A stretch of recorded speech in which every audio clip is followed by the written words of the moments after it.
Hello student, welcome to the fifth lecture of nature of chemical bond. My name is Ram Parmar और आज के lecture में हम लोग डिस्कस करेंगे properties of ionic compound. Now before starting the lecture, let us revise what we are studied in lecture number 4। Now students, अगर हम बात करें लेक्चर नंबर 4 की, तो हमने वहां पे फैक्टर्स अफेक्टिंग लैटिस एनर्जी पढ़ा था। What are different factors which affects lattice energy? Lattice energy का formula that is directly proportional to Q1 Q2 upon R। Q1 and Q2 is the charge of cation and charge of anion respectively, and R not का मतलब होता है radius of cation plus radius of अनायन। हमने discuss किया था कि lattice energy ज्यादा कब होता है? जब चार्ज ज्यादा होगा और साइज क्या होगा? कम। तो बेसिकली ये चार्ज अपॉन साइज के ऊपर डिपेंड करता है। साइज जितना छोटा होगा कटायन या अनायन का, उतना लैटिस एनर्जी क्या होगा? ज्यादा होगा। और चार्ज जितना ज्यादा होगा उतना ही लैटिस एनर्जी ज्यादा होगा। हमने बहुत सारे केसेस डिस्कस किए थे स्टूडेंट्स। मैंने आपको बताया था कि चार्ज और साइज में कभी कंफ्यूज मत होना, हमेशा प्रेफरेंस किसको देंगे? हम लोग चार्ज को देंगे स्टूडेंट। तो मैंने बहुत ही छोटा सा टॉपिक कवर किया था लास्ट लेक्चर में, बहुत ही इंपॉर्टेंट टॉपिक हमने कवर किया था। और लास्ट में मैंने 3 क्वेश्चन भी डिस्कस किए थे, किसके ऊपर? लैटिस एनर्जी के ऊपर। लेक्चर नंबर 4 के एंड में आपको एक पीडीएफ दिया गया था जिसके अंदर थोड़े क्वेश्चन थे। आई होप आप लोगों ने सॉल्व किया होगा। हम लोग एक बार वो पीडीएफ डिस्कस कर लेते हैं students. It is NOCB lecture 4 class work. Question number 1। An ionic bond A plus B minus is most likely to be formed when? Ionic bond के लिए कंडीशंस क्या है बेटा? सबसे पहला, ionisation enthalpy of metal should be low and electron gain enthalpy of non metal should be high. तो इसका option कौन सा है? Ionisation energy of is low and electron affinity of B is high, that is option B. Question number 2, which forms a crystal of NaCl? NaCl का जो crystal बनता है वो किससे किससे बनता है? Sodium cation and Cl anion, that is Na plus and Cl minus ions. ठीक है, तो ऑप्शन कौन सा हो जाएगा? B. Which of the following shows the highest lattice energy? Lattice energy सबसे ज्यादा किसका होगा? It is going to be KF दिया है, NAF दिया है, NAF, KF, RBF and CSF। ठीक है, तो ये तो हमने लेक्चर में डिस्कस भी किया था। आप मुझे बताओ यहाँ पे अनायन क्या है? अनायन फिक्स हो गया, सो रेडियस ऑफ द अनायन क्या हो गया बच्चों? फिक्स हो गया। रेडियस ऑफ द अनायन अगर फिक्स हो गया तो कटायन का रेडियस क्या हो रहा है? बढ़ रहा है, तो R नॉट का वैल्यू भी बढ़ेगा। लैटिस एनर्जी क्या हो जाएगा? कम। तो सबसे ज्यादा लैटिस एनर्जी किसकी होगी? सबसे ज्यादा लैटिस एनर्जी हो जाएगी NaF की। तो NaF की लैटिस एनर्जी सबसे क्या हो जाएगी बच्चों? ज्यादा। तो इट इज ऑप्शन सी। अगर हम पूछे इसमें किसी ने नेक्स्ट क्वेश्चन को बात करें, CSF, CSCl, CSBr and CSI, इसमें पूछा है which of the following has lowest lattice energy. तो कहने से बेटा यहाँ पे कटायन फिक्स हो गया, तो R प्लस क्या हो गया बेटा? फिक्स हो गया।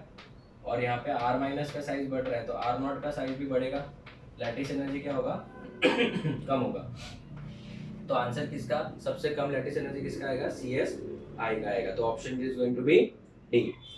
Question number 5, lattice energy of an ionic compound depends on dash, charge Q1 Q2 and radius, that is size. So charge on the ion and size of the ion. ठीक है ना, option B और D मत टिक करना। Size of the ion only, charge on the ion only नहीं, only नहीं बेटा, it depends on both charge on the ion and size of the ion. So that is going to be option C. The compound with highest lattice energy. Lattice energy जो है, अगर आप इन सब questions को solve करोगे तो सब में +1 -1 +1 -1 है, लेकिन MgO में बेटा चार्ज ज्यादा हो जाएगा। देखो, तो अगर आप MgO की बात करो तो यहाँ पे +2 है और इधर -2 है, तो इसका चार्ज क्या होगा? सबसे ज्यादा हो जाएगा। तो लैटिस एनर्जी भी ज्यादा किसकी हो जाएगी? MgO की हो जाएगी। Next, the stability of ionic compound depends principally on. Ionic compound का स्टेबिलिटी किसके ऊपर डिपेंड करता है? ऑब्वियसली लैटिस एनर्जी के ऊपर। High electron affinity of anion forming species नहीं, lattice energy of the crystal yes, low ionization enthalpy of cation yes. मतलब answer जो होगा वो नहीं होगा। डिपेंड तो बेटा अगर देखने जाए तो सबके ऊपर करेगा, बट मेजरली किसके ऊपर डिपेंड करता है? क्वेश्चन में रीड करो, प्रिंसिपली बोला है, मतलब मेजरली किसके ऊपर डिपेंड करता है? लैटिस एनर्जी पे। सो आंसर कौन सा आएगा? इसका बी हो जाएगा। The magnitude of lattice energy of a solid increases. Magnitude of lattice energy, lattice energy कब ज्यादा होगा? It is directly proportional to charge and inversely proportional to size. तो आयंस आर लार्ज नहीं, साइज जितना ज्यादा होगा लैटिस एनर्जी उतना कम हो जाएगा। Ions are small, ions are small, ions छोटा होगा तो अच्छी बात है, लैटिस एनर्जी क्या होगा, ज्यादा। Ions are of equal size, नहीं। Charges on the ions are small, yes. ये बेटा अगर मुझे बताओ charges on the ions are small ये क्या है, अगर चार्जेस छोटे छोटे होंगे, कम कम चार्ज होंगे तो लैटिस एनर्जी क्या हो जाएगी, कम हो जाएगी। तो मुझे तो इंक्रीज कब होगी, व्हेन आयंस आर स्मॉल। तो ऑप्शन कौन सा आएगा, ऑप्शन बी, क्योंकि आयन स्मॉल होगा तो रेडियस क्या हो जाएगी, कम। रेडियस कम हो जाएगी तो आर नॉट का वैल्यू भी कम हो जाएगा, तो लैटिस एनर्जी बढ़ जाएगी। So this is the PDF which was given at the end of lecture number 4, ठीक है। तो आई होप आप लोग ने भी सॉल्व किया होगा और आपके आंसर्स भी आपको सही मिले होंगे, ठीक है। तो आज का लेक्चर हम लोग शुरू करते हैं। It is the properties of ionic compound. Now students, next lecture is going to be very important because मैं वहाँ पे ionic compound में solubility topic discuss करूँगा। तो आज का लेक्चर भी कोई ज़्यादा बड़ा नहीं होने वाला है, ठीक है। आज हम लोग जो सिंपल प्रॉपर्टीज है वो डिस्कस करेंगे। एक प्रॉपर्टी मैं छोड़ दूंगा जो कि बहुत ज़्यादा नहीं, बहुत ही ज़्यादा इंपॉर्टेंट होने वाला है, और वो है बच्चों कौन सा, सोल्यूबिलिटी ऑफ आयनिक कंपाउंड्स। उसमें हम लोग का हाइड्रेशन एंथैल्पी क्या होता है वो सब भी डिटेल में हम लोग डिस्कस करेंगे। तो उसके लिए एक प्रॉपर एक लेक्चर दूंगा मैं, ठीक है। चलो स्टार्ट करते हैं प्रॉपर्टीज ऑफ आयनिक कंपाउंड्स की। सपोज मैं अगर बात करूं आयनिक कंपाउंड के सबसे पहला प्रॉपर्टी फिजिकल स्टेट के बारे में, तो मुझे बताओ आयनिक कंपाउंड जनरली क्या होते हैं बच्चों, सॉलिड होते हैं। They are solid and they are crystalline in nature, पक्का। तो सबसे पहला प्रॉपर्टी हो जाएगा फिजिकल स्टेट। फिजिकल स्टेट की अगर हम बात करें स्टूडेंट्स, तो ionic compounds are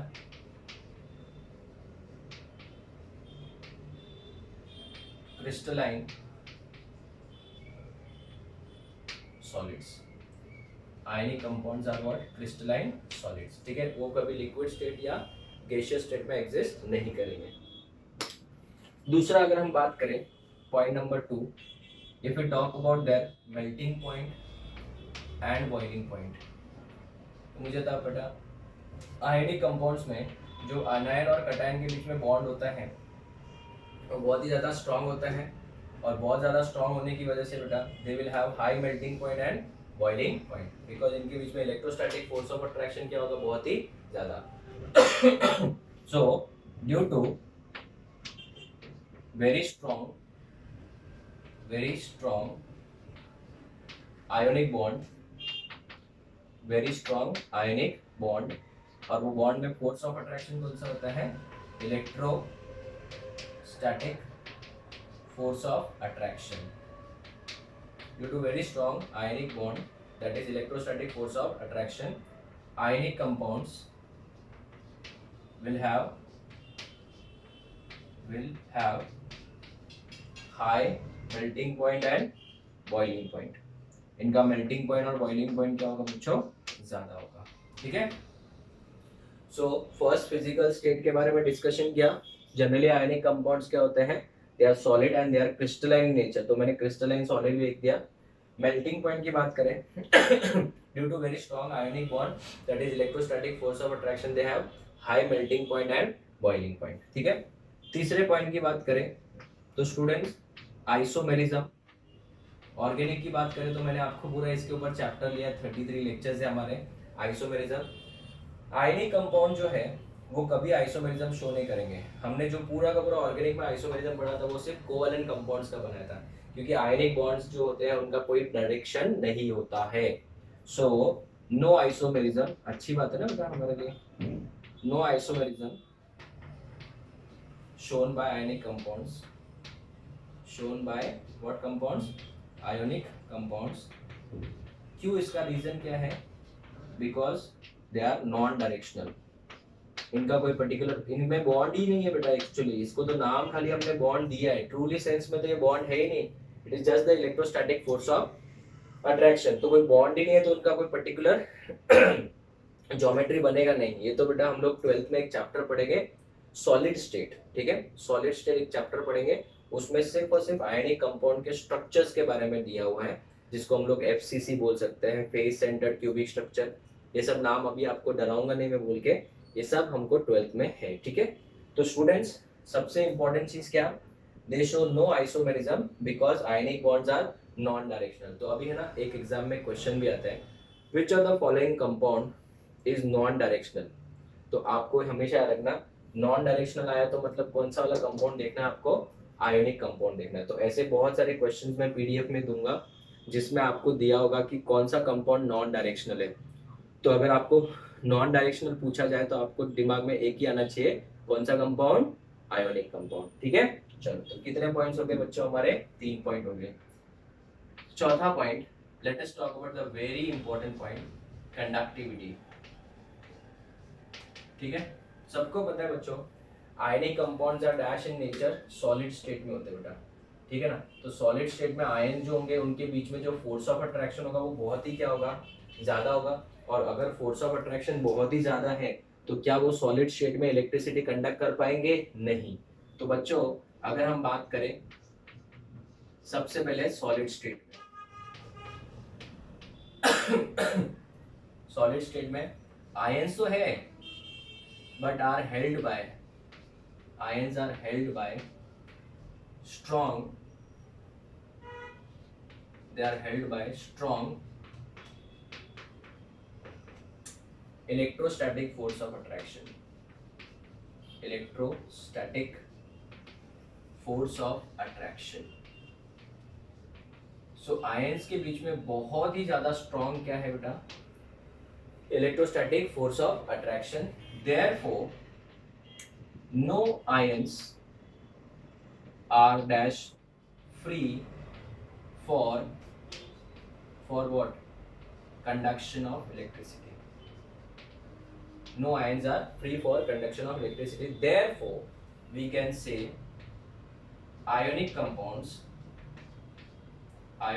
compounds are bad conductor, they are bad conductor in which state, in solid state, solid state में बेटा they are very very bad conductor, वो इलेक्ट्रिसिटी कंडक्ट नहीं करेंगे।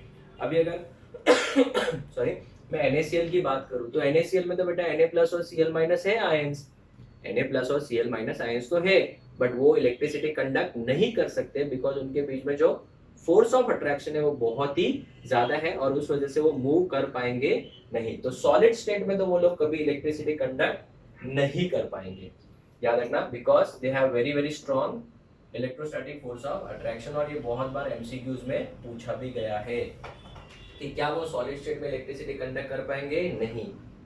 बट अगर मैं बात करूं मोल्टन स्टेट की, सर मोल्टन म्हणजे फ्यूज्ड, मराठी में बोले तो वितळलेला, पिघला हुआ हिंदी में, फ्यूज्ड स्टेट, मोल्टन स्टेट। तो मोल्टन स्टेट मतलब आपने नमक को, NaCl एक आयनिक कंपाउंड है, नमक को बहुत ज्यादा हीट किया, ठीक है ना, 1023 केल्विन इसका मेल्टिंग पॉइंट है, बहुत ज्यादा है ना, इसको हीट किया तो वो एक टाइम पे क्या हो जाएगा, मेल्ट हो जाएगा। मेल्ट होगा तो Na+ और Cl- सेपरेट हो गए, तो now they can conduct electricity. So molten state में ions are dash free, ions are free and therefore can or cannot, yes they can conduct क्या, इलेक्ट्रिसिटी, वो इलेक्ट्रिसिटी कंडक्ट कर सकते हैं कौन से स्टेट में, मोल्टन स्टेट में। तो मोल्टन स्टेट में why they can conduct electricity, because the ions are free। ठीक है, ओके। अगर मैं बात करूं एक्वस स्टेट की बच्चों, so what is the meaning of aqueous, aqueous मतलब dissolved in water. Aqueous state की बात करूं तो पानी में जैसे नमक को डिसॉल्व करूंगा तो Na+ एक्वस हो जाएगा बच्चों, एंड Cl- भी कौन से फॉर्म में होगा, एक्वस फॉर्म में होगा। तो अभी ये आयंस फ्री है कि नहीं है, so now they also can conduct electricity. In aqueous state, in aqueous state ions are free and hence can conduct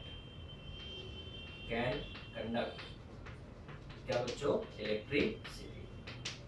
सो मुझे बताओ आयनिक कंपाउंड कौन कौन से स्टेट में इलेक्ट्रिसिटी कंडक्ट कर सकते हैं, बोलो students. They can conduct electricity in aqueous state and molten state but not in solid state। तो स्टूडेंट्स एक एमसीक्यू क्वेश्चन आप लोग याद रखना, पूछा जाता है कंडक्शन ऑफ इलेक्ट्रिसिटी सबसे ज्यादा किस में होगा, कंडक्शन ऑफ इलेक्ट्रिसिटी सबसे ज्यादा होगा एक्वस स्टेट में।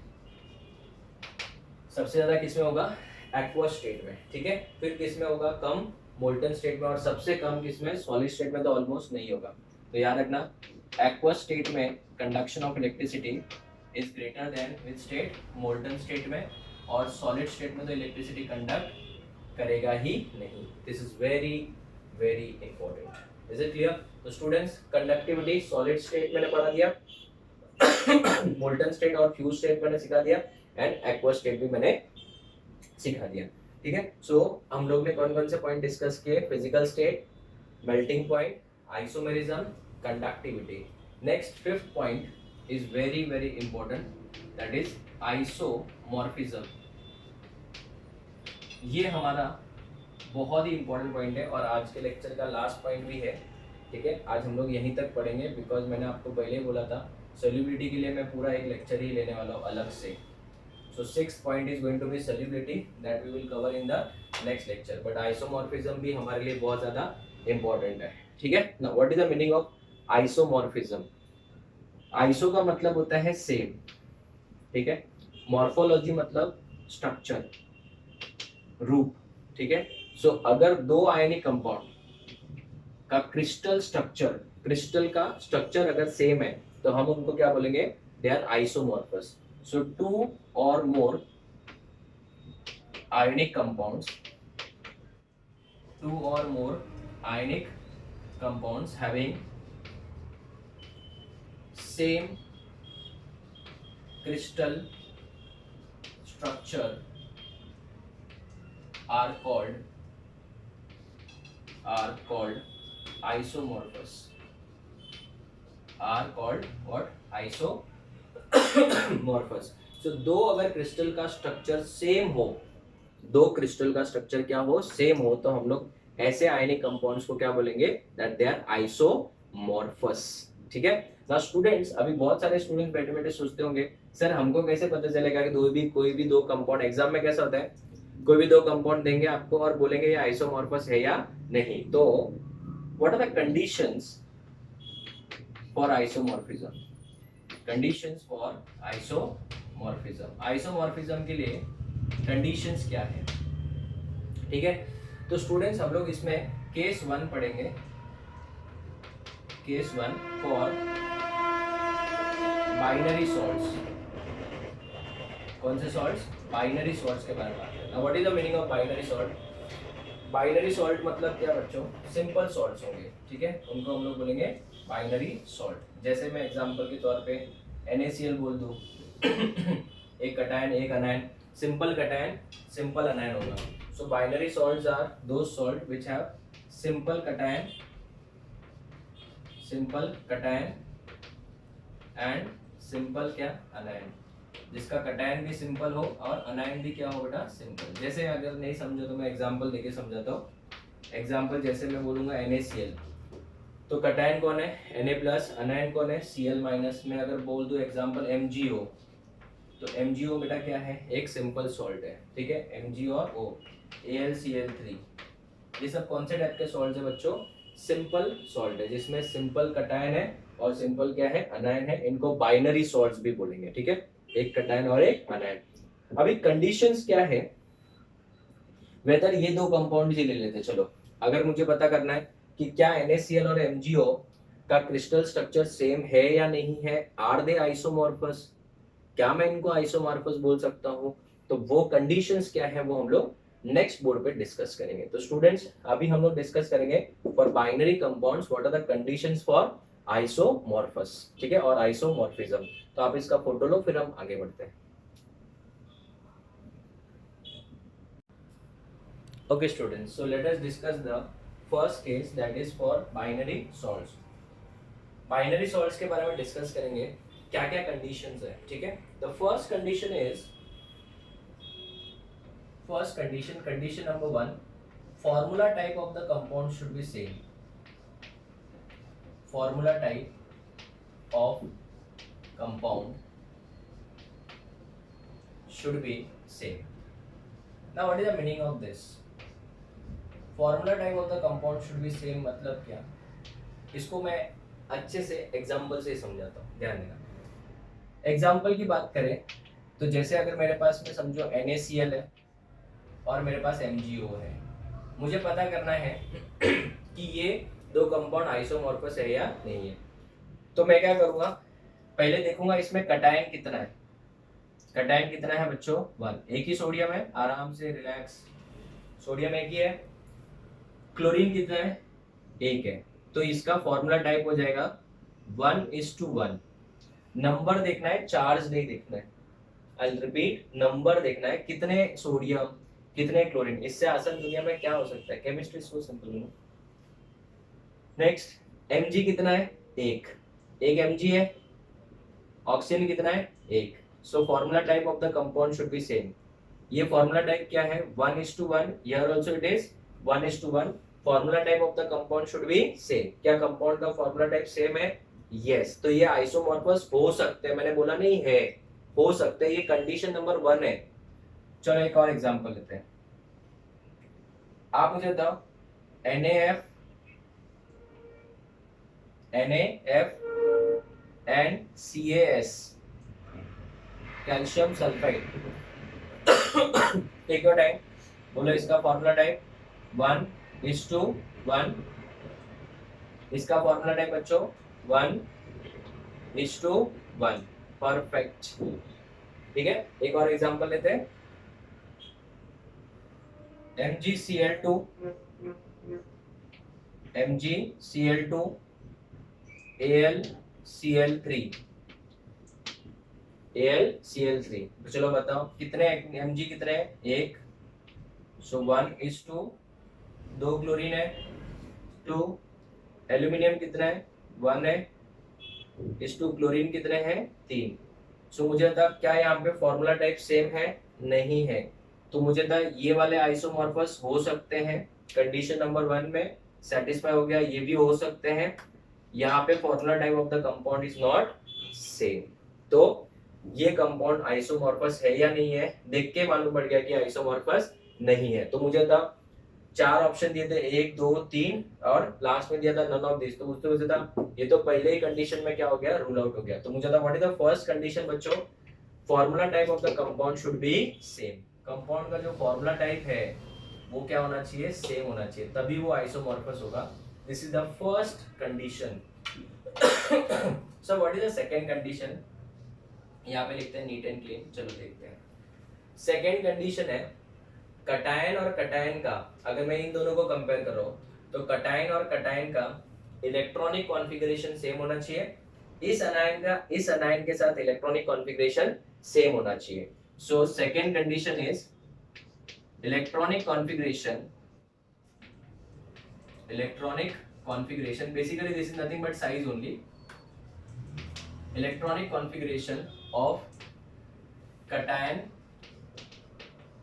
cation should be same or different, should be same. Anion this also should be same.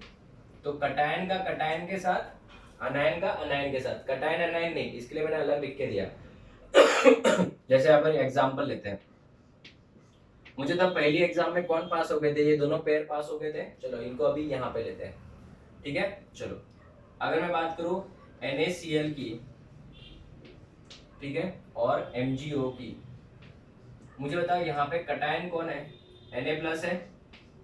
Na+ is going to be 2,8, सबको पता है 2,8। Mg+2 का, मैग्नीशियम का 12 होता है, 2 इलेक्ट्रॉन लूज कर दिए, तो ये भी 2,8। ये देखो कटायन कटायन सेम हो गया। खाली कटायन कटायन सेम हो जाए, सिर्फ अनायन अनायन सेम हो जाए तो अभी भी नहीं चलेगा। कटायन कटायन, अनायन अनायन भी सेम होना चाहिए।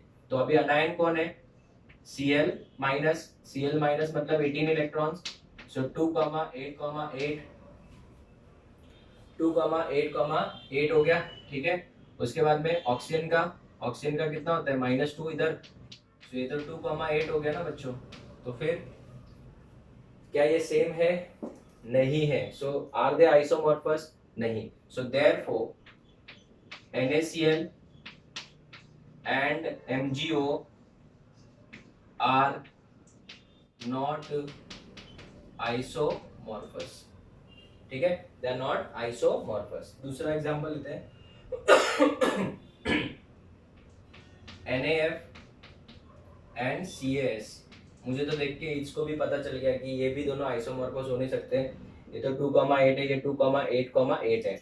चलो, तो ये तो ऑटोमेटिकली नहीं है। मैं इसकी जगह पे एक ऐसा एग्जांपल लेता हूँ जो है। चलो ये देख लेते हैं, NaF एंड MgO। तो ये मैंने एग्जांपल नंबर 1 दिया बच्चों, जो आइसोमॉर्फस नहीं है। ये वाला देखते हैं। Condition number 1 satisfied, formula type of the compound is same. ये कितना 1:1, ये भी 1:1। Very good. आगे बढ़े, बताओ। Na प्लस का electronic configuration is 2,8, Mg2 plus का इलेक्ट्रॉनिक कॉन्फ़िगरेशन इज 2,8। तो कटायन और कटायन सेम हुआ कि नहीं हुआ? हुआ। अभी देखते हैं अनायन का। यहाँ पे कौन है? F minus. F माइनस मतलब 10 इलेक्ट्रॉन हो जाएंगे। क्लोरीन के 9 इलेक्ट्रॉन होते हैं, उसने एक इलेक्ट्रॉन गेन किया है तो 10 हो गया। O-2 की बात करें तो ये भी 2 क्या हो जाएगा बच्चों? 8 हो जाएगा। तो मुझे था कटायन और कटायन का सेम है, अनायन और अनायन का भी सेम है। तो ये दोनों एग्जाम में क्या हो गया? पास हो गया। तो दो ही तो एग्जाम देने थे। NaF and MgO are therefore dash in nature, isomorphous in nature. Is it clear? तो ये दोनों हो जाएंगे आइसोमॉर्फस। तो मुझे था what is the first case for binary salt. Binary salt के लिए कंडीशन क्या है? पहला condition, formula type of the compound should be same. दूसरा, कटायन कटायन का इलेक्ट्रॉनिक कॉन्फ़िगरेशन सेम, अनायन अनायन का इलेक्ट्रॉनिक कॉन्फ़िगरेशन सेम होना चाहिए। चलो, अभी मैं आपको एक एग्जांपल देता हूँ, आप मुझे बताना कि ये आइसोमॉर्फस है या नहीं। तो क्वेश्चन है, predict whether given salts are isomorphous or not,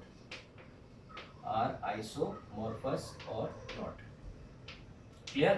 तो आइसोमॉर्फस है या नहीं वो पंथ को पता करना है। सबसे पहला पेयर दिया है KCl एंड CaS। दूसरा दिया है MgCl2 एंड BeCl2। ठीक है, MgCl2 एंड BeCl2 दिया हुआ है। चलो डिस्कस करते हैं। सबसे पहले मुझे बताओ कंडीशन नंबर 1 क्या है? First point, condition 1 formula type ना। So formula type, what is formula type of the first compound? इसका 1:1 है और दूसरे कंपाउंड का भी 1:1 है। तो सेम है कि डिफरेंट है? सेम है, 1:1 सेम। ठीक है। दूसरा पॉइंट क्या था बच्चों? Electronic configuration. ठीक है ना। तो बताओ K प्लस का इलेक्ट्रॉनिक कॉन्फ़िगरेशन क्या है? K प्लस मतलब 18 से 19 से एक इलेक्ट्रॉन कम हो गया, 18 हो गया। सो 18 मतलब 2,8,8। कैल्शियम बेटा +2 है, इट इज अगेन 2,8,8 हो जाएगा। तो कटायन कटायन तो सेम हो गया। चलो लास्ट, क्लोरीन Cl माइनस हो जाएगा बच्चों, 2,8,8, 2,8,8। और सल्फर बेटा -2 होता है, सल्फर का 16 होता है, 2 इलेक्ट्रॉन गेन कर दिया, 2,8,8। सेम आ रहा है कि नहीं आ रहा है?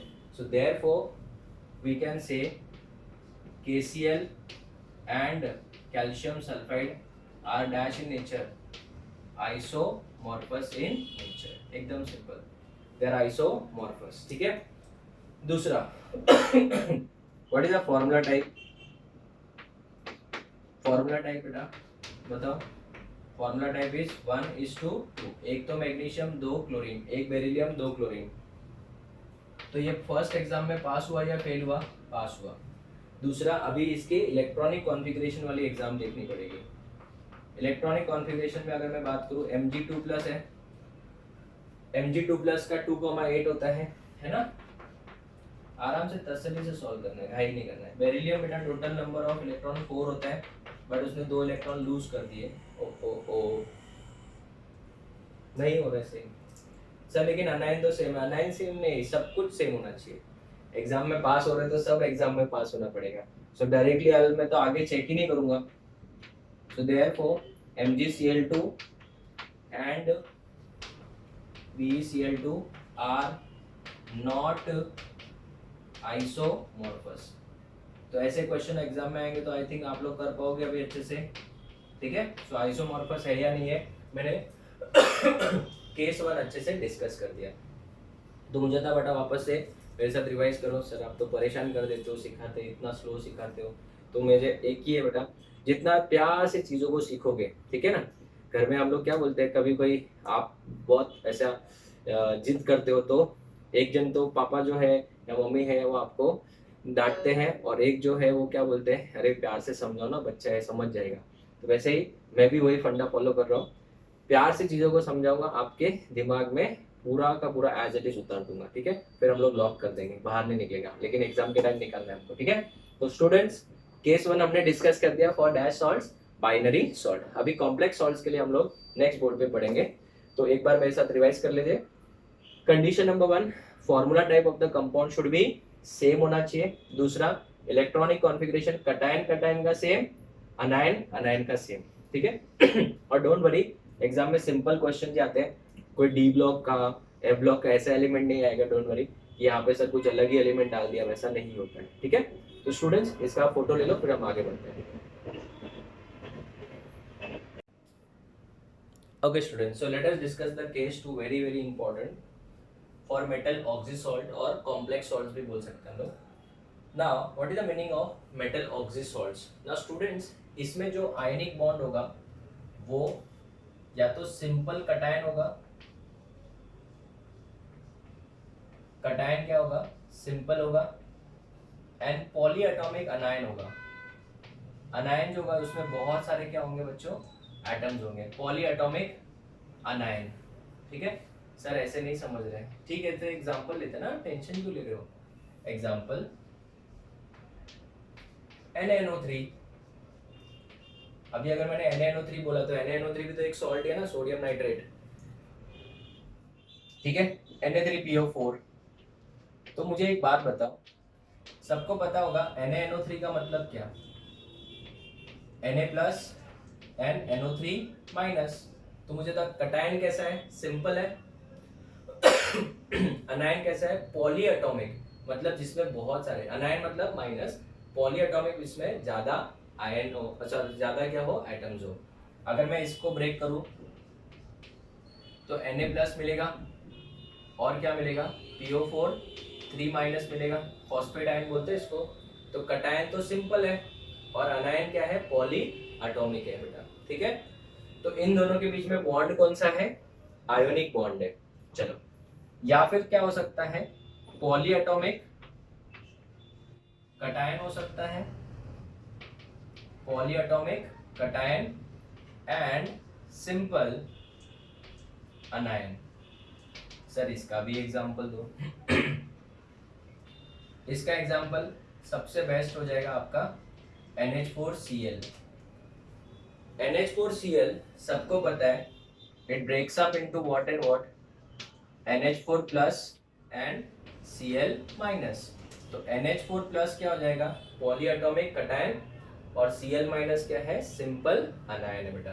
तो ये simple cation, polyatomic anion, polyatomic cation, simple anion. अभी ये कंपाउंड अगर मैं समझो आपको ये दे दूं दोनों और पूछ लो सॉरी कि आइसोमॉर्फस है या नहीं है, तो क्या होगा, कैसे करेंगे, एकदम सिंपल। रूल नंबर 1 और we can say the condition number 1, पहला condition, formula type of the compound should be same. First same है, formula type of compound should be same. Formula type of the compound should be same. Formula type compound का क्या होना चाहिए, same होना चाहिए। Sir example अगर हम बात करें, से फॉर एग्जाम्पल, चलो स्टार्ट करते हैं, NaNO3 एंड KClO3। चलो, what is the formula type of this compound बच्चों। फॉर्मूला टाइप में सोडियम कितना है, 1 है। अभी इसमें पूरा अनायन नहीं देखना है, हर एक एटम देखना है, फॉर्मूला टाइप में हर एक एटम देखना है बेटा। तो 1:2। अभी सोडियम के बाद कौन है, नाइट्रोजन है, नाइट्रोजन कितना, 1, 1:1:2। ऑक्सीजन कितने, 3। दुनिया में इससे आसान क्या हो सकता है बेटा, chemistry so simple you know. चलो बताओ, पोटेशियम की बात करें तो 1, एक पोटेशियम, क्लोरीन भी कितना, 1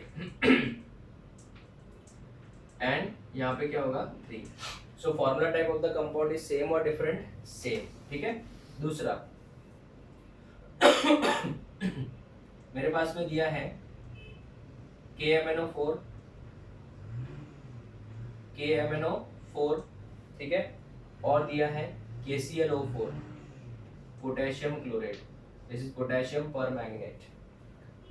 तो आप बताओ formula type of the compound should be same, 1:2, Mn कितना है 1:2, ऑक्सीजन कितना है 4, सो 1:1:4। इसकी बात करें 1:1:4, इसका भी formula type of the compound same है कि डिफरेंट है, सेम है।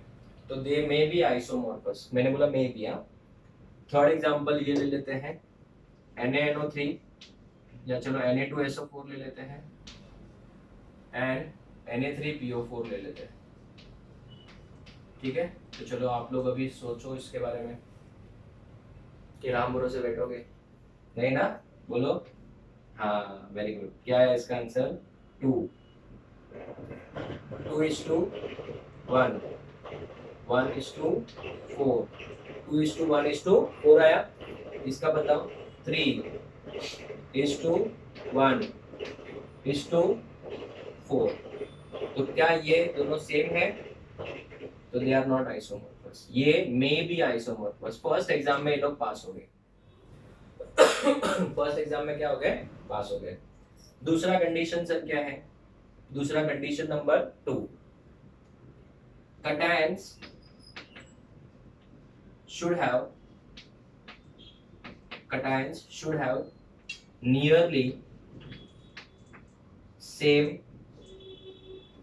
cations should have nearly same size। Cation का साइज ऑलमोस्ट क्या होना चाहिए बेटा, सेम होना चाहिए। बट मैं आपको बोलूंगा इस पॉइंट को ज्यादा आप इंपॉर्टेंस मत दो, इस पॉइंट को ज्यादा इंपॉर्टेंस मत दो। हम लोग के लिए मेन एग्जाम जो होगा वो थर्ड होगा। जैसे अगर मैं बात करूं पोटेशियम की एंड सोडियम की, तो Na is going to be 2,8, ठीक है, और potassium is going to be 2,8,8। तो ये दोनों तो बेटा वैसे भी आइसोमॉर्फस हो ही नहीं सकते, तो मेरा तो यही पे इसका क्या हो गया, एग्जाम फेल हो गए ये लोग। तो मैं वापस बोलूंगा इसके ऊपर ज्यादा फोकस मत करो। मैं बोल रहा हूँ क्यों, क्योंकि ये वाले केसेस में हम लोग जनरली जो आपके ऑक्सी सॉल्ट होते हैं उसमें कटायन में हम लोग देखते भी नहीं है। अगर मैं बात करूँ थर्ड पॉइंट की, तो वो बहुत इंपॉर्टेंट है। थर्ड अगर हो गया, फर्स्ट हो गया तो सेकंड इग्नोर भी किया तो चल जाएगा। स्ट्रक्चरल यूनिट शुड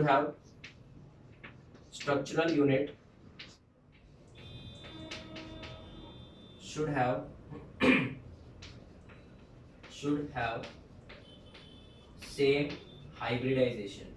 अभी ये वाला जो वर्ड मैं खुद आपको NOCB सिखा रहा हूँ, तो मैं ये बोल नहीं सकता कि आप ये NOCB में सीखोगे। सर ये क्या है हाइब्रिडाइजेशन? बेटा हमारे पास में फ्यूचर में इसी चैप्टर में कम से कम 3 से 4 लेक्चर्स है, बट मैं अभी हाइब्रिडाइजेशन पूरा नहीं सिखा सकता। आगे जब चैप्टर हम आगे बढ़ाएंगे तब आपको हाइब्रिडाइजेशन डिटेल में सीखने मिलेगा।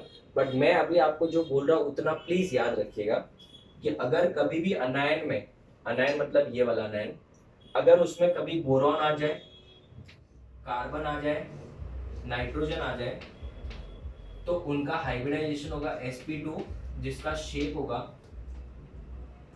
Triangular planar. क्या होगा बच्चों? Triangular planar. मैं अभी आपको बोलूंगा and it is my request कि आप फिलहाल इसको याद रखिए।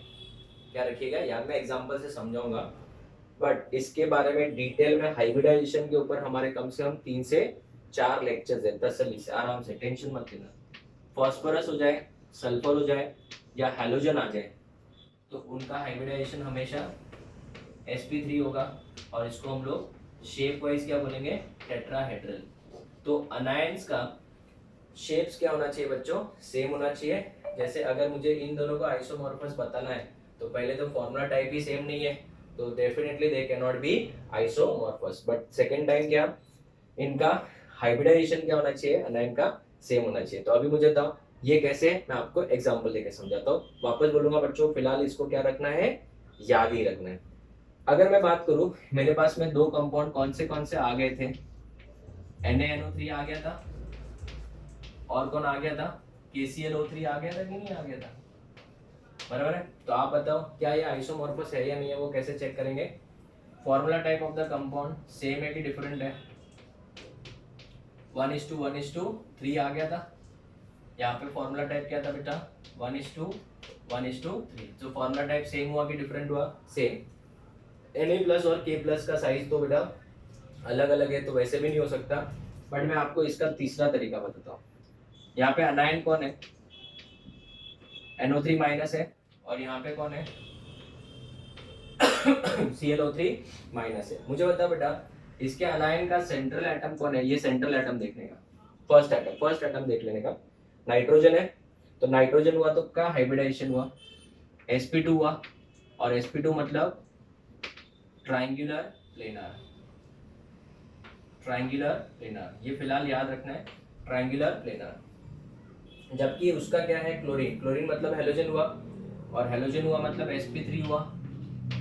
तो sp3 हुआ तो बेटा इसको क्या बोलेंगे, टेट्राहेड्रल। तो मुझे बता बेटा, इनका तो शेप ही अलग अलग है, तो शेप ही अलग अलग है, तो बेटा वैसे भी आइसोमॉर्फस हो सकते हैं क्या, नहीं। So therefore NaNO3 that is NaNO3 and KClO3 are not क्या, आइसोमॉर्फस।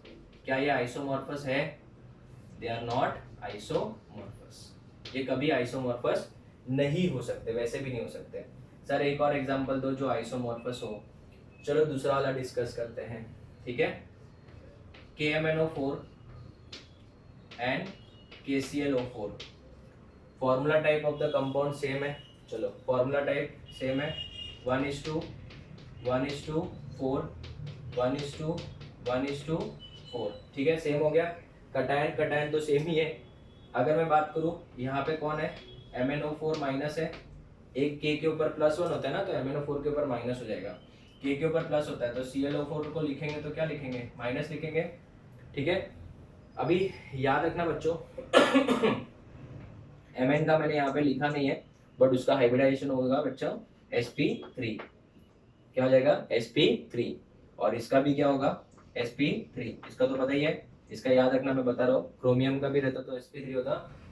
तो बताओ इसका शेप क्या हुआ, टेट्राहेड्रल, और इसका भी शेप क्या हुआ, tetrahedral. So don't get confuse बच्चों, फिलहाल खाली ये याद रख के अपना काम चला रहे, आगे तो तुम लोग कोई भी कंपाउंड का हाइब्रिडाइजेशन निकाल सकोगे, क्योंकि मैं 3 से 4 लेक्चर लेने वाला हूँ उसके ऊपर, डोंट वरी। तो अभी से थोड़ा सा तसल्ली रखिए, KMNO4 and KClO4 R dash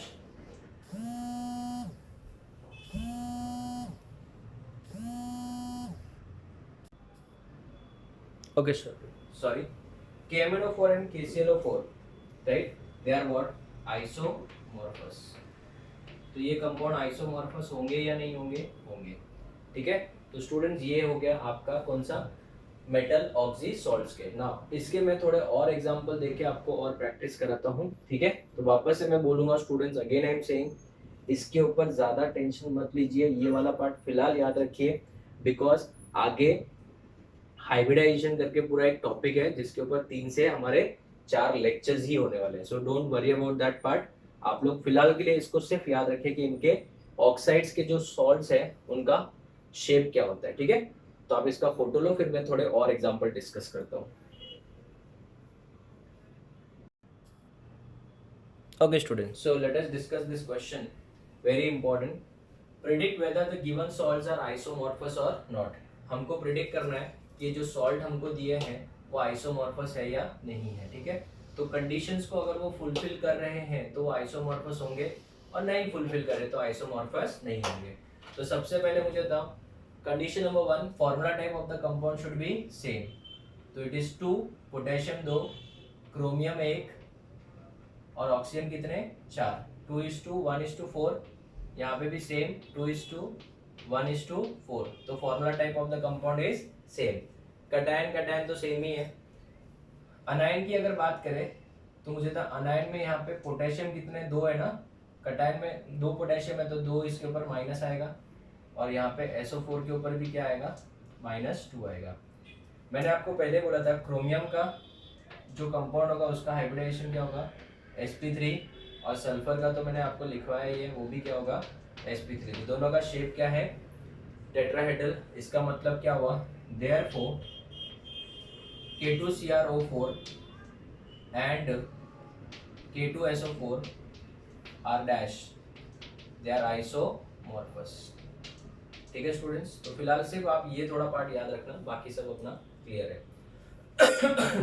second question, video pause करके आप ट्राई कर सकते हो बच्चों, वीडियो पॉज कर लीजिए आप आराम से और ये क्वेश्चंस को ट्राई करिए। 1:1:4 सेम है।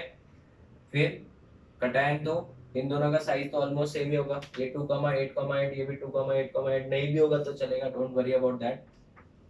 ठीक है, MnO4 माइनस और यहाँ पे SO4 -2। तो मुझे तब MnO4 का मैंने अभी सिखाया था थोड़े टाइम पहले वहां पे, इट इज अगेन sp3, और ये भी क्या है बेटा, sp3 है। तो अगर दोनों sp3 है तो KMnO4 and CaSO4 are dash, they are isomorphous, they are also isomorphous। इतना समझा, चलिए आगे बढ़ते हैं। This is known as white vitriol, इसको हम लोग व्हाइट विट्रियोल बोलते हैं, और FeSO4 को ग्रीन विट्रियोल, ग्रीन विट्रियोल। तो स्टूडेंट्स इनको देखना है, Fe और Zn दोनों बेटा आप लोग पीरियोडिक टेबल मैंने सिखाया, इन दोनों के साइज में कोई ज्यादा डिफरेंस नहीं है। दूसरा formula type of the compound is same, यहाँ पे 7H2 है, यहाँ पे भी 7H2 है, ये भी बहुत जरूरी है। अगर मैं यहाँ पे ब्लू विट्रियोल ले लूँ तो उसमें तो 5H2 होता है, तो वो तो ऑन द स्पॉट नेग्लेक्ट हो गया, उसको तो गिनना भी नहीं है। क्यों, क्योंकि 5H2 तो formula type of the compound same हुआ क्या, नहीं। दूसरा एनायन इसमें भी सेम है और इसमें भी क्या है, एनायन सेम है, so therefore they are what, isomorphous. ये कंपाउंड भी क्या हो गए, आइसोमॉर्फस हो गए। अगर मैं एक ZnSO4.7H2O लेता और एक CuSO4.5H2O लेता तो नहीं होता था, 5H2O की वजह से वो आइसोमॉर्फस नहीं हो जाएगा। ठीक है, दिस इज वेरी इंपॉर्टेंट। जितने भी एलम्स, एलम बेटा सिंपल लैंग्वेज में बोलूं तो फिटकरी बोलते हो, फिटकरी। All alums are dash isomorphous. Alums का बच्चों जनरल फॉर्मूला क्या होता है, देखो MSO4 next M2SO4 thrice dot 24H2O dot क्या, 24H2O। यस, M यहाँ पे 2 हो जाएगा, M2SO4 M-2SO4 thrice and 24H2O। Sir ये M क्या है, M is a monovalent atom. What you mean by monovalent atom, जिसके ऊपर +1 का चार्ज होगा। ठीक है, और M- जो होगा वो ट्राइवैलेंट एलिमेंट होगा, ट्राइवैलेंट एटम। क्या होगा, ट्राइवैलेंट एटम। ठीक है, जैसे सर इसका कोई एग्जांपल बताओ। एग्जांपल इज पोटैश एलम, नाम भी याद रखना है, फॉर्मूला भी याद रखना है। Potash alum K2SO4 dot Al2SO4 thrice dot 24H2O dot 24 क्या, H2O। तो बताओ यहाँ पे M की जगह पे कौन है, M की जगह पे बच्चों K+ है, और M' की जगह पे Al+3 है। तो क्या K2 हो गया, यस। M2 की जगह पे K2SO4, M2' की जगह पे Al2SO4 थ्राइस एंड 24H2O। अगर मुझे कोई पूछ ले कि what is the formula of chrome alum, chrome alum में क्या होगा, एल्यूमिनियम की जगह पे क्रोमियम आ जाएगा, that's it. Cr2SO4 thrice dot 24H2O। तो स्टूडेंट्स याद रखना, ऑल एलम्स, ये भी एलम है, ये भी एलम है, all alums are dash, they are isomorphous. तो आपको अगर एलम दिख जाए 1 और +3 वाला, ये +1 वाला होना चाहिए और ये +3 वाला होना चाहिए, +1 वाला है और ये +3 वाला है। So all alums are dash in nature, isomorphous in nature. अभी देखो एल्यूमिनियम और क्रोमियम का साइज तो बेटा भले सेम हो या ना हो, हमको कोई लेना देना नहीं, मैंने इसके लिए आपको बोला था सिर्फ क्या होना चाहिए, अनायंस का स्ट्रक्चर क्या होना चाहिए, सेम होना चाहिए। That is the main point and formula type of the compound should be same होना चाहिए। तो अभी मैंने अगर आपको यहाँ पे एग्जांपल के तौर पे दे दिया, कौन सा एलम, पोटेश एलम दे दिया, और कौन सा एलम दे दिया आपको मैंने, क्रोम एलम। तो क्रोम एलम और पोटेश एलम दोनों क्या हो गए, आइसोमॉर्फस हो गए। अभी स्टूडेंट्स अगर मैं बात करूं ये कंपाउंड की, क्वेश्चन है समझो NaNO3, ठीक है, और मैं आपको एक और कंपाउंड देता हूँ NH4Cl, बराबर है। और इसके ऊपर अगर आपको एक क्वेश्चन पूछा जाता है जो कि बहुत ही इजी क्वेश्चन है, जनरली मैं डिस्कस नहीं करता हूँ ऑफलाइन लेक्चर में यहाँ पे हमारा आइसोमॉर्फिज्म खत्म हो गया, बट इसी का एक पार्ट छोटा सा है, वो मैं इसको कंक्लूड कर रहा हूँ। ध्यान देना कि इसमें कौन कौन से टाइप्स के बॉन्ड्स है, टाइप्स ऑफ क्या बेटा, बॉन्ड्स पूछ लिया जाए तो कौन कौन से टाइप के बॉन्ड्स है इसके अंदर। तो अगर मैं बात करूँ NaNO3 की, तो यहाँ पे Na+ होगा और NO3- होगा। तो Na+ और NO3- से मतलब पक्का इनके अंदर कौन सा बॉन्ड तो था ही, आयोनिक बॉन्ड तो था ही, इतना तो कंफर्म है। इन दोनों के बीच में कौन सा बॉन्ड है, आयनिक बॉन्ड है। अगर मैं NO3- की बात करूँ तो N डबल बॉन्ड O के ऊपर माइनस, इस O के ऊपर भी माइनस आएगा और इस N के ऊपर प्लस आएगा। ये स्ट्रक्चर आपको याद रखने की जरूरत नहीं है। अगर आपके पास में पॉली एटॉमिक अनायन है तो पक्का उसमें कौन सा बॉन्ड होगा, कोवैलेंट बॉन्ड होगा। तो इस कंपाउंड में कौन कौन से बॉन्ड एग्जिस्ट करते हैं बताइए। इसके अंदर कोवैलेंट भी है और आयनिक भी है। क्यों? क्योंकि अगर किसी मॉलिक्यूल में शेप आ रहा है, शेप ऐसा शेप आ रहा है sp3 sp2, तो वो तो बेटा सिर्फ और सिर्फ किस में हो सकता है, जिसमें डायरेक्शन होगा, और डायरेक्शन वाले बॉन्ड कौन से होते हैं, कोवैलेंट ही होते हैं। ठीक है, अगर मैं इसमें आपको पूछूं कि बताओ इसमें कौन कौन से बॉन्ड्स हैं, तो ये NH4+ है और Cl- है। इसका मतलब पक्का इसमें कौन सा बॉन्ड तो है, इसमें आयोनिक बॉन्ड तो कंफर्म है। और पॉलीएटॉमिक है तो definitely it will have a dash bond, covalent bond also. ठीक है, लेकिन इस अमोनियम में बेटा एक चीज और इम्पोर्टेंट है। ये जो अमोनियम है ना, वो कैसे बना पता है, NH3 और NH3 का जो लोन पेयर था वो उसने किसको डोनेट कर दिया, H+ को डोनेट कर दिया। तो डोनेट किया मतलब एक ही एटम ने दोनों इलेक्ट्रॉन अपने क्या कर दिए बेटा, डोनेट कर दिए। तो इसमें नेक्स्ट एक और बॉन्ड कौन सा है बेटा, कोऑर्डिनेट बॉन्ड भी है। कौन सा बॉन्ड है, कोऑर्डिनेट बॉन्ड। तो इसमें मुझे था कौन कौन से टाइप के बॉन्ड्स देखने को मिल रहे हैं, we can see ionic bond, we can see covalent bond, we can see coordinate bond also. तो अगर मैं आपको ओरली पूछूं कि बता इस कंपाउंड में कौन कौन से बॉन्ड है, तो ये कटायन और ये अनायन है, तो कौन सा बॉन्ड, आयोनिक बॉन्ड। और ये पॉलीएटॉमिक अनायन है तो इसमें कौन सा बॉन्ड, कोवैलेंट बॉन्ड। इसमें भी ionic bond and covalent bond, इसमें भी ionic bond covalent bond, ionic bond covalent bond. तो आयनिक बॉन्ड और कोवैलेंट बॉन्ड होगा अगर ऑक्सी सॉल्ट है। तो नॉर्मल सॉल्ट होगा जैसे NaCl है, और पूछ ले कि बता इसमें कौन से टाइप का बॉन्ड है, तो सिर्फ और सिर्फ कौन सा बॉन्ड आएगा, आयनिक बॉन्ड आएगा स्टूडेंट्स। ठीक है, सो इसके ऊपर सिंपल क्वेश्चंस होते हैं। ठीक है, नेक्स्ट इस टाइप के ऊपर मैं थोड़े से क्वेश्चंस PDF में डालूंगा, बट हम लोग ये टाइप के क्वेश्चंस कब डिस्कस करेंगे, पूरा आयनिक बॉन्ड खत्म होने के बाद। So this is the end of today's lecture. आज के लेक्चर में मैंने प्रॉपर्टीज ऑफ आयनिक कंपाउंड के कुछ पॉइंट्स डिस्कस किए हैं। सिर्फ एक ही पॉइंट बच गया है और वो है सॉल्युबिलिटी। मैंने स्टार्टिंग में बोला था सॉल्युबिलिटी के लिए मैं पूरा एक लेक्चर लेने वाला हूँ। सॉल्युबिलिटी के ऊपर हम लोग पूरा डिटेल में डिस्कशन करेंगे, क्योंकि उसके अंदर बहुत सारी चीजें आएगी। हाइड्रेशन एंथैल्पी आएगा, हाइड्रेशन एंथैल्पी क्या होता है, लैटिस एनर्जी जो मैंने सीखा उसको भी उसमें यूज करना है। तो थोड़ा अच्छा सा कॉम्प्लिकेटेड सिचुएशन को मैं आपके लिए बहुत ही सिंपल बना दूंगा। तो डोंट वरी अबाउट दैट, आपके लिए हर टॉपिक कितना भी डिफिकल्ट हो, कितना भी इजी हो, मैं आपके सामने इजी करके ही रखूंगा। आप जब इसको देखोगे आपको चीजें बहुत ही आसान लगेगी, आपको फील ही नहीं होगा कि केमिस्ट्री कभी डिफिकल्ट भी हो सकता है। ठीक है, तो स्टूडेंट्स इस लेक्चर के एंड में मैंने आपको PDF नहीं दिया है। क्यों? क्योंकि अभी तक प्रॉपर्टीज ऑफ आयनिक कंपाउंड्स खत्म नहीं हुए। तो सॉल्युबिलिटी के बाद हम इसके ऊपर के क्वेश्चन सॉल्व करेंगे। So will meet in the next lecture with a very detailed discussion about solubility of ionic compounds. Till then, thank you students, take care.